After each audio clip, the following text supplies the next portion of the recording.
पर इस तपती रेगिस्तान में कुदरत ने इन हाथियों की किस्मत में कुछ और ही लिखा है, जो शायद इनकी मौत की वजह बन सकता है। ये है कालाहारी डेजर्ट, साउथ अफ्रीका की गोद में मौजूद एक नर्क, जो दुनिया में मौजूद उन जगहों में से है जो सबसे ज्यादा गर्म है। लेकिन हर साल एक नदी जो पहाड़ों से होकर गुजरती है, इस कालाहारी डेजर्ट के दिल को सींचकर एक हरा भरा ओएसिस में बदल देती है।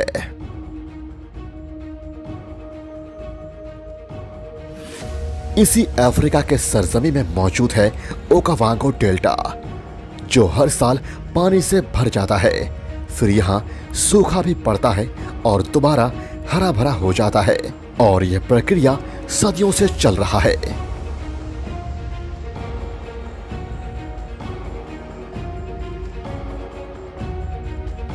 और अफ्रीका के इस जन्नत में जो भी पेड़ पौधे और जानवर रहते हैं, हर साल इस सीजनल साइकिल में खूब फलते फूलते हैं। लेकिन एक जानवर है जो यहाँ के पानी से बहुत खास अंदाज से जुड़ा हुआ है, और वह जानवर है ये Kalahari elephants. Are you tired of being told to eat healthy snacks all the time? Me too. And so are the guys at Fubs.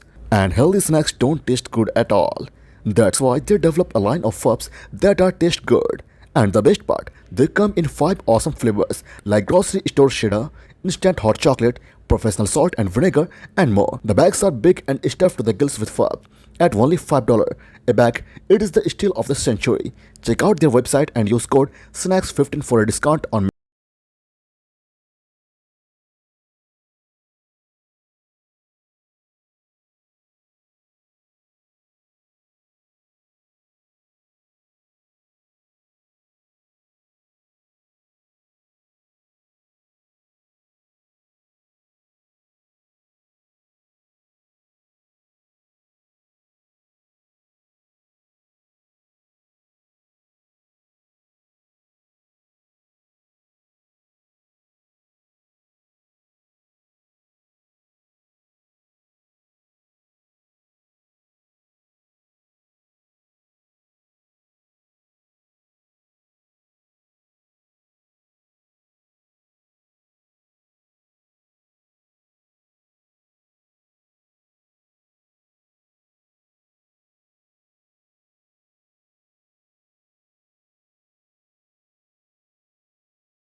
इसलिए उसे खाने और पानी की तलाश में निकलना पड़ेगा, और वापस बाढ़ आने के बाद ही वे दोबारा यहाँ आ सकते हैं अपने झुंड के साथ।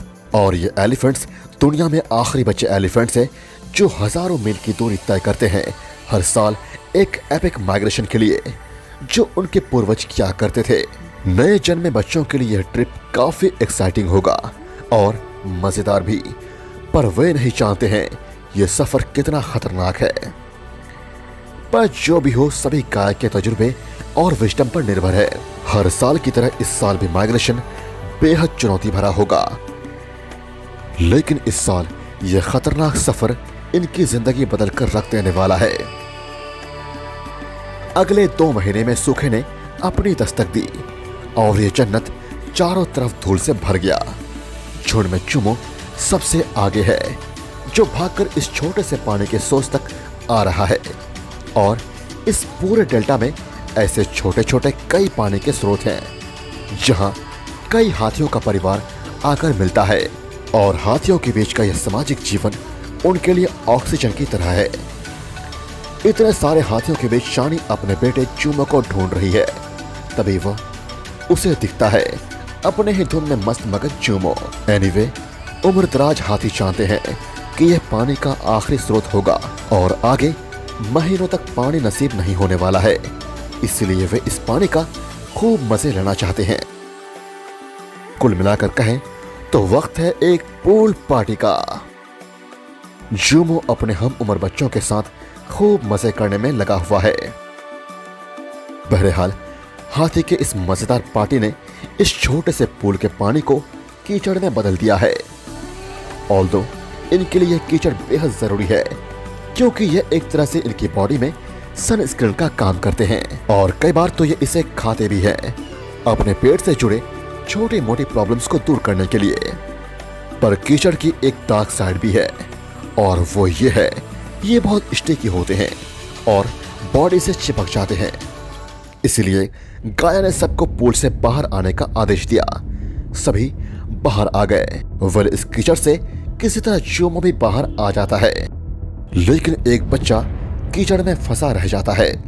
उसका मुंह कीचड़ में धंसा हुआ था। अगर जल्दी से बाहर ना निकाला गया तो सफोकेशन से वह मारा जाएगा। इसलिए गाया, जो उन सब में सबसे ज्यादा एक्सपीरियंस थी, इस काम को अंजाम देने के लिए जाती है, क्योंकि अगर कोई और जाती तो हो ना हो शायद बात बिगड़ सकती थी। गाया बच्चे के सिर को बाहर निकालती है और अपने ट्रंक से उसके मुंह में फंसे कीचड़ को बाहर निकालती है, जिससे बच्चे को सांस लेने में आसानी हो। मीनवाइल, वो शानी की तरफ देखती है और बच्चे की माँ को शांत करने के लिए कहती है। वह बच्चे के लिए रास्ता बनाती है ताकि वह खुद चलकर इस कीचड़ से बाहर निकल सके। सही मायने में गाया ने आज साबित कर दिया कि उसके लिए परिवार ही सब कुछ है, और चाहे हालात कुछ भी क्यों ना हो, वह कभी उन्हें मुसीबत में नहीं छोड़ेगी। और आज वह आने वाले सभी लीडर्स के लिए एक रोल मॉडल बन गई है। अपने 50 साल की उम्र में गाया ने 50 बार ऐसे खतरनाक सूखे को देखा होगा, इसलिए वह संकेत समझ चुकी है और वह जानती है अब वक्त है डेल्टा छोड़कर निकलने का। पास्ट में उसने जो हजारों मीलों का सफर तय किया है, उसकी यादें उसके जहन में चलने लगी। वह सभी रास्ते, खाने की जगह, लैंडमार्क्स और उससे जुड़े खतरे। गाया इन सभी की मदद से एक रास्ता अपने जहन में बनाएगी, ताकि वह अपने झुंड के साथ इस अनप्रेडिक्टेबल लैंड में हजारों मील के सफर को तय कर सके। इसलिए वह निकल पड़ती है कालाहारी के इस तपते रेगिस्तान में अपने झुंड के साथ, जो धरती में नर्क का एहसास करा सकती है। पर यह सफर अपने आप में पागलपन है, पर वह कर भी क्या सकती है, उसे चलते निकलना होगा, वरना रास्ते में आने वाले पानी के सोर्स इनके पहुंचने से पहले ही सूख जाएंगे और वे किसी भी सूरत में इस कालाहारी डेजर्ट को पार नहीं कर पाएंगे। हाथियों का झुंड भी उन हजारों एनिमल्स के साथ शामिल हो गया जो डेल्टा छोड़कर जा रहा है। वे निकल चुके हैं हजारों मील के लंबे सफर पर, जो लगभग 8 महीने तक चलने वाला है। लगातार 4 दिन तक चलने के बाद गाया ने पेड़ों की छांव में रुकने का फैसला किया, पर वहां पहुंचते ही उसे सरप्राइज मिलता है। दरअसल उसके दूर के रिश्तेदार यहां ऑलरेडी पहुंचे हुए हैं, जिसको गाया ने कई सालों से नहीं देखा था। वे भी इस सफर पर निकले हैं। ये काफी अच्छा मौका था अपने पुराने बिछड़े परिवार से मिलने का। साथ ही जूमो को भी मौका मिल जाता है एक नई दोस्ती की शुरुआत करने का, जो पूरी जिंदगी रहने वाला था, और अपने परिवार के एक नए चेहरे को देखने का। हाथियों के बीच के रिश्ते हम इंसानों की तरह ही होते हैं, जो पूरी जिंदगी चलते हैं। बोला आज के दौर की बात करें तो कहना थोड़ा मुश्किल है, पर हाथियों में ये पक्की बात है। शानी ने अपने इस कजन को बरसों पहले देखा था। एलिफेंट्स आपस में बातें करते हैं अपनी आवाज के सहारे जो जमीन में दूर तक चलता है, लेकिन वो सुकून कहां जो एक दूसरे से गले मिलने में है। अब हाई हेलो हो चुका है और अब वक्त है लंच का, जिसके लिए ये यहां आए हैं। वही पुराना टेक्निक, पेड़ को हिलाकर फल को गिराने का, जिसमें शानी मास्टर है। पर इस बार बात कुछ बनी नहीं, शायद सब खत्म हो गया है। पर वहां एक हैंडसम मेल आता है अपनी मां से मिलने, जो दूसरे झुंड में है, और वो दोनों पैरों पर खड़ा होकर कई सीपॉट्स गिराते हैं। सभी बड़े मजे से खाते हैं और ये खाकर वे लंबे सफर पर टिके रह सकते हैं। जुमो को अपना रोल मॉडल मिल गया है। वो भी पैर पर खड़ा होने की कोशिश करता है, पर बेचारा अभी बहुत छोटा है। इन सब के बीच शानी को जमीन थराते हुए नजर आता है। ये बहुत ही लो फ्रीक्वेंसी के साउंड है जो हम इंसान कभी नहीं सुन सकते, पर ये एलिफेंट्स बखूबी समझ सकते हैं। दरअसल ये मैसेज है इनसे आगे जा रहे एलिफेंट्स द्वारा। अब वक्त आ गया है आगे बढ़ने का। इस जर्नी में आगे कई रहस्यमय लाइन्स बने हुए हैं जिसे बनाया है एलिफेंट्स ने, और बीच बीच में छोटे छोटे वाटर होल्स भी हैं जो रेन वाटर्स को स्टोर करके रखते हैं तब तक जब तक ये इवेपोरेट ना हो जाए। रास्ते में कुछ ऐसे वाटर होल्स भी होंगे जहां पानी होगा ताकि ये किसी तरह अपना प्यास बुझा सके, लेकिन कई ऐसे भी होंगे जो पूरी तरह सूखे होंगे। और इस कालाहारी डेजर्ट के नर्क को पार करने के लिए ऐसे ही वाटर होल्स की जरूरत पड़ेगी इन्हें। ऐसे में इन वाटर होल्स को एक दूसरे से कनेक्ट करना और आगे का रास्ता तय करना पहले सुलझाने जैसा है, जिसके लिए सालों का एक्सपीरियंस लगता है। तपती धूप में एक लंबा सफर तय करने के बाद हद से ज्यादा प्यासे ये हाथी पानी पीने के लिए इस जगह पर आए हैं। लाइन में सबसे पहले शानी और चूमू है। वे पहले पहुंचना चाहते हैं, इससे पहले कि सभी इसको कीचड़ में तब्दील कर दे, पर अफसोस यहाँ पानी नहीं है। बेचारे चूमू को प्यासे रहना होगा। तभी हवा में एक अनयूजुअल गंध ने शानी का ध्यान डिस्ट्रैक्ट किया। वह अपने प्यास को भूलकर उस गंध का पीछा करने लगी। सामने उसे एक एलिफेंट की कंकाल मिलती है जो शायद 1 साल पहले पानी की तलाश में यहाँ आई होगी, लेकिन उसे कुछ नहीं मिला होगा। धूल और सूरज की किरणों से ये बोन्स पूरी तरह से ढक चुके हैं। फिर भी शानी उसे स्मेल करके पहचान जाती है। शायद ये उसकी कोई रिलेटिव है, या हो सकता है कि ऐसा जिससे वो लाइफ में एक ही बार मिली हो। पर सच तो ये है कि एलिफेंट्स कभी नहीं भूलते हैं, और जुमो का जन्म लगभग उसी वक्त हुआ होगा जब ये हाथी मरी होगी। शानी उसे एक हड्डी देती है, शायद वह उसे कुछ सिखाना चाहती है।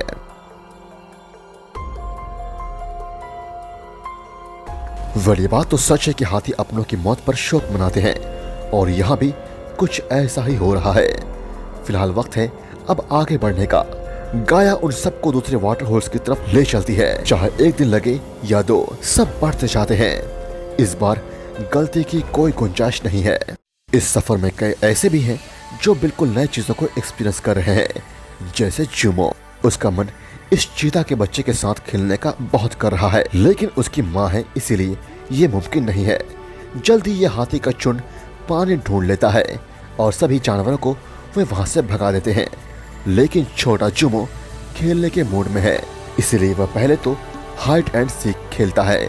फिर वो वार्ता को पकड़ने की कोशिश करता है, लेकिन ये बफेलोस हाथी से नहीं डरते हैं, इसलिए वे इस वाटर होल से नहीं चाहते हैं। खैर, थोड़ी तो राहत इन्हें नसीब हो ही गई। बाकी का कसर ये पेड़ की टहनियों में लगे पत्तों को खाकर पूरा कर लेंगे।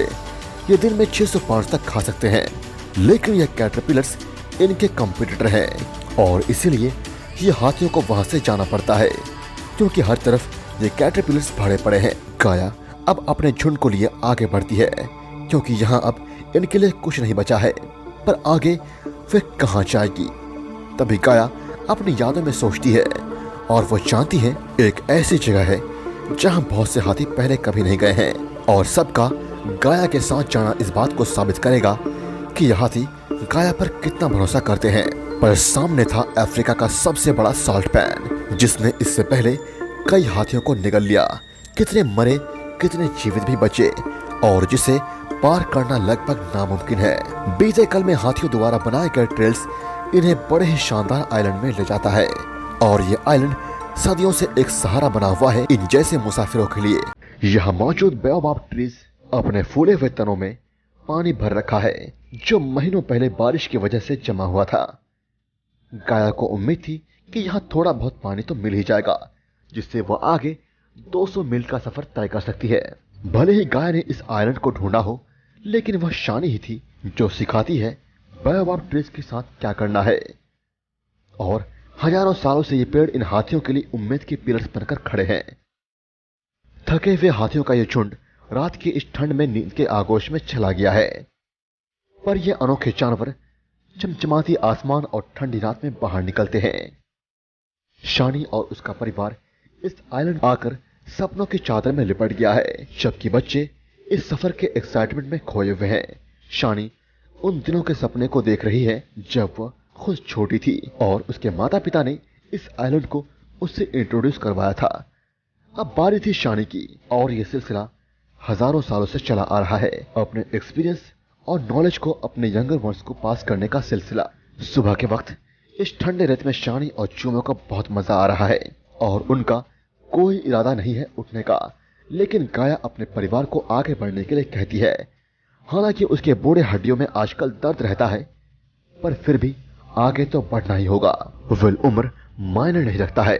जब ये जानवर इस शेप के हो, इन्हें उठने में बड़ी परेशानी हो रही है, पर सहारा मिल जाने पर बात बन ही जाती है। खैर चुम्मू अपनी माँ का दूध पीता है और ये झुंड निकल पड़ते हैं इससे पहले कि गर्मी और बढ़ जाए। पर इस तपती रेगिस्तान में कुदरत ने इन हाथियों की किस्मत में कुछ और ही लिखा है जो शायद इनकी मौत की वजह बन सकता है। दोस्तों, क्या ये हाथी आगे सर्वाइव कर पाएंगे इस शरीर के अंदर तक घुसकर हड्डियों को सुखा देने वाले हवा से? और क्या जुम्मा बच पाएगा इन शेरों से? देखने के लिए इंतजार कीजिए पार्ट 2 का जो जल्दी आएगा। इसीलिए चैनल को सब्सक्राइब कीजिए और वीडियो को लाइक कीजिए। साथ ही कमेंट में मुझे बताइए कि हाथियों का जीवन आपको कैसा लगा। और वीडियो पसंद आए तो दोस्तों चुम्मू और शानी के लिए एक लाइक तो बनता है।